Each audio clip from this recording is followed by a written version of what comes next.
हम तो इतने गरीब हैं, हमें तो एक वक्त का खाना भी नसीब नहीं होता कभी कभार। कि हम पूरे तरीके से प्रशासन के साथ में हैं। जब हम कल केजरीवाल को वोट दे रहे थे तो हम यहाँ के निवासी थे, जब ये मामला हुआ तो हम बांग्लादेशी हो गए। और जो प्रशासन कर रहा है वो ठीक है। हमें तो कभी एहसास भी नहीं हुआ कि ये हिंदू है, ये मुसलमान है। कोई गलत काम करेगा तो पकड़ा तो जाएगा। कोर्ट वाले मना कर रहे हैं, वकील खड़ा हुआ है, उसके बावजूद भी तोड़ दिया। एक ईंट नहीं खरीद सकते आज हम। आजकल की डेट में बताओ कितना महंगाई का जमाना चल रहा है। सबसे पहला सम्मान तिरंगे का है।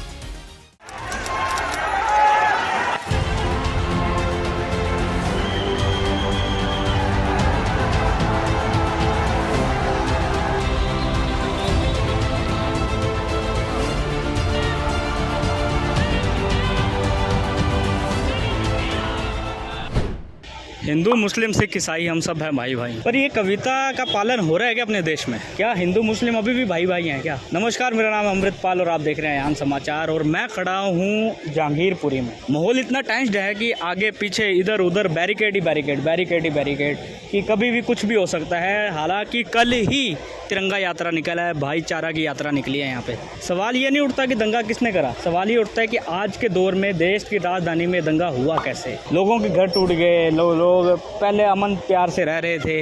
ये सवाल ये नहीं है कि पत्थर किसने चलाया, सवाल ये है कि पत्थर चला क्यों। सबसे बड़ी बात ये है कि देश में माहौल क्या बन रहा है, नफरत का क्या प्यार का। हमने जब बात करी ना लोगों से तो हमें पता चला कि यहाँ पे है ना हम नहीं है, मैं और तू चल रहा है। कि हमने ये नहीं करा उन्होंने वो करा, कि हमने अगर पत्थर मारा है तो उन्होंने वो करा, वो चीज़ चल रही है। तो यहाँ पे हिंदुस्तान कहाँ है, जो अपना भारत है वो कहाँ है। तो बने रहिए, आपको मैं दिखाता हूँ क्या माहौल चल रहा है जहांगीरपुरी में। तिरंगा यात्रा के जस्ट अगले दिन आए हैं। हमने सोचा कि थोड़ा सा टाइम लेके जाएंगे, यहाँ पे दिखाएंगे कि असली में माहौल क्या है।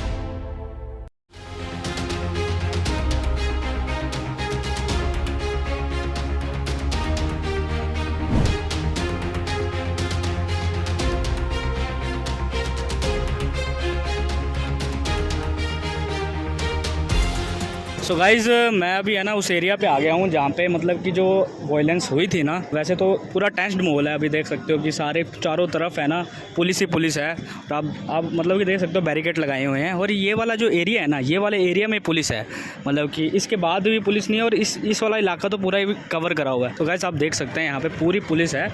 और सबसे बेस्ट चीज़ मैं आपको बताऊँ क्या दिखाना चाहूँगा। जैसे मैं यहाँ से ना मंदिर का सीन जो देख रहा हूँ ना, मंदिर के सीन के साथ जो मस्जिद का सीन है उसके साथ में मंदिर दिखेगा आपको। आगे जाके देखोगे ना तो आप देखिए, ये जो सीन हुआ था ना, ये पूरा इंसिडेंट यहाँ पे ही हुआ था। यहाँ पे बुलडोज़र चले थे और जो भी सीन हुआ था यहाँ पे ही हुआ था। इसके सामने आप देखोगे वहाँ पे मंदिर दिख रहा है और उसके साथ में ही मस्जिद है। सो गाइज़, मेन बात ये है कि जो बुलडोज़र वाला एरिया था ना, वो वही वाला रोड था, वहाँ पे हमें जाने नहीं दे रहे। कोशिश करेंगे हम लोगों से बातचीत करके आपको बताएं। भैया आपका नाम क्या है? मेरा नाम हिम्मत सिंह है जी। हिम्मत सिंह। हाँ जी। आप ये बताइए कि जब ये इंसिडेंट हुआ था, जब ये सारा कुछ हुआ था, तब आप यहीं पे थे? जी भाई, सब यहीं थे।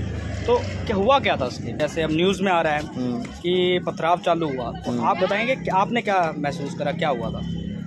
पथराव यार, शोभा यात्रा निकल रही थी और कोई भी बहसबाजी हुई उनकी वहाँ पर, चाहे कुछ भी है, FYZ अगर बहसबाजी होती है, सबसे पहला जो तिरंगे के ऊपर जो पत्थर मारना, मैं उसको ठीक नहीं समझता। वो बिल्कुल ना गलत है और इस आदमी को सबसे ज़्यादा सज़ा देनी चाहिए जो तिरंगे के ऊपर पत्थर मार रहा है। देखो हमने खुद भी तिरंगा रखा हुआ है। सबसे पहला सम्मान तिरंगे का है। तो मतलब कि आप कह रहे हो पथराव पहले चालू हुआ, उसके बाद ये सारा इंसिडेंट हुआ था?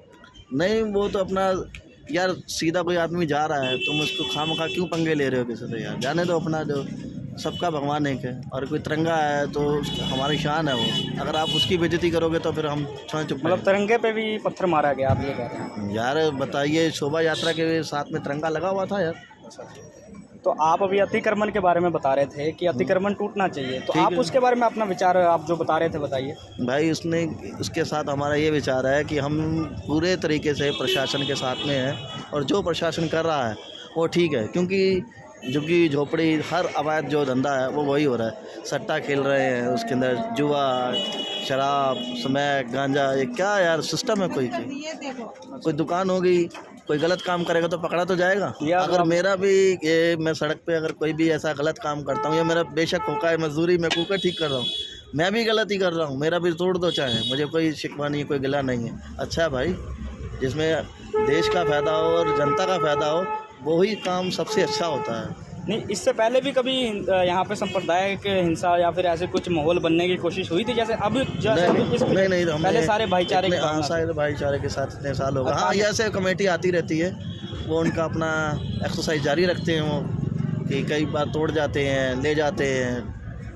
वो भी कहते हैं चलो गरीब आदमी है यार, कोई रोजी रोटी कोई कमा खा रहा है तो बैठे रहो, कोई बात नहीं, थोड़ा सा साइड से पीछे हट जाओ। ये थोड़ा कि तुम पूरी सड़क पे लेट जाओ, लगे पब्लिक को तंग करना है, वो गलत है। तो भाई मतलब ये इनका ये कहना है कि पहले भी यहाँ पे कोई ऐसा माहौल नहीं था, अचानक से ही ऐसा माहौल बना और पथराव चालू हुआ। और अतिक्रमण का इनका कहना है कि अतिक्रमण टूटना चाहिए, चाहे वो किसी का भी हो। आप देख सकते हैं कि ये इन्होंने कहा कि चाहे मेरा भी अतिक्रमण हो वो टूटे। पार्टीज़ कह रही हैं कि जो इस एरिया में रह रहे हैं ये बांग्लादेशी मुस्लिम्स हैं, इसके ऊपर आपका क्या कहना है? नहीं, बांग्लादेशी मुसलमान, हमें ये कहना है, हमने तो उनको वोट देकर जिताया है, चाहे जो भी पार्टी हमें कह रही हो, है ना। केजरीवाल को तो हमने वोट देकर जिताया। आज जब हम कल केजरीवाल को वोट दे रहे थे तो हम यहाँ के निवासी थे, जब ये मामला हुआ तो हम बांग्लादेशी हो गए। ये कहाँ की बात हुई? नहीं, अब जैसे कल तिरंगा यात्रा निकली है, हम लोग आपस में मिलजुल के रहने वाले लोग हैं। कभी आपने ऐसा कुछ देखा ही नहीं कि यहाँ ये चीज़ हमें तो कभी एहसास भी नहीं हुआ कि ये हिंदू है, ये मुसलमान है। हमें तो कभी इस चीज़ का एहसास भी नहीं हुआ। तो आप ये कह रहे हैं कि आपको बिना नोटिस के दुकान तोड़ दी गई? हाँ, बिना नोटिस के हमारी दुकान तोड़ दी गई मस्जिद के नीचे। जो कोर्ट का ऑर्डर आया था उसके बाद टूटी है कि उससे पहले? कोर्ट वाले मना कर रहे हैं, वकील खड़ा हुआ है, उसके बावजूद भी तोड़ दिया। बुलडोजर चला उसका? हाँ, उसके बावजूद भी बुलडोजर चला दिया। लोगों को पूरी जिंदगी निकल जाती है घर और दुकान बनाने में, और आप एक पल में आकर तोड़ के चले जाओगे। हम तो आज एक ईंट नहीं खरीद सकते, जो हमारे बाप दादा ने बना दिया। एक ईंट नहीं खरीद सकते आज हम। आजकल की डेट में बताओ कितना महंगाई का जमाना चल रहा है। जीना मुश्किल हो रहा है, यहाँ कबाड़ा बेच के अपना गुजारा करना पड़ रहा है। तो मेरा एक सवाल ये है, हाँ बताओ, कि इस अंसार का नाम सामने आया, तो अंसार जो बंदा, उसकी क्या छवि थी समाज यहाँ इस एरिया में? देखिए, अंसार जो है ना, लोगों की बहुत ज़्यादा हेल्प करता था, गरीब दुखियों की बहुत ज़्यादा हेल्प करता था। राशन भी उसने मुझे भी राशन दिया है, लॉकडाउन में उसने मुझे भी दिया है राशन। और बुजुर्ग लोगों को बुला के पैसे देता था, और कई जनों का हेल्प किया। आप इस बस्ती में किसी से भी पूछ लो, इस बस्ती में किसी से भी पूछ लो कि अंसार कैसा था। आपने तो पूछा ही होगा। तभी मैंने आपसे क्वेश्चन पूछा। हाँ। कि एक मीडिया के थ्रू उनकी छवि बन रही है, एक मेन स्ट्रीम मीडिया उसकी एक छवि बना रहे हैं कि एक ऐसा। आप उनके गांव में चले गए, गांव में भी चले गए तो गांव वाले भी यही बोल रहे कि भाई यहाँ लोगों की मदद करता था। जो इंसान खराब होगा तो उसको सब बोलेंगे कि ये खराब है। तो आप देख ही सकते हैं कि कैसा माहौल चल रहा है कि ये कबाड़िया बेचने वाला जो इंसान है, जो सुबह अपना लोग हैं, हमें पकड़ के ले जाएंगे फिर बंद कर देंगे। जो सुबह अपना चालू करता है और रात को अपना उसी खर्चे से घर चलाता है, उसकी दुकान टूट गई है, वो कैसे अपना गुजारा करे। और इसी तौर पे हम ख़त्म करते हैं। सबसे बड़ी बात यह है कि गरीबी दर इतना है कि लोग अब करें क्या? दुकान टूट गई है, अब सुबह अब इनका घर कैसे चले, सबसे बड़ा ऑप्शन ये आता है। तो धन्यवाद, देखते रहिए आन समाचार।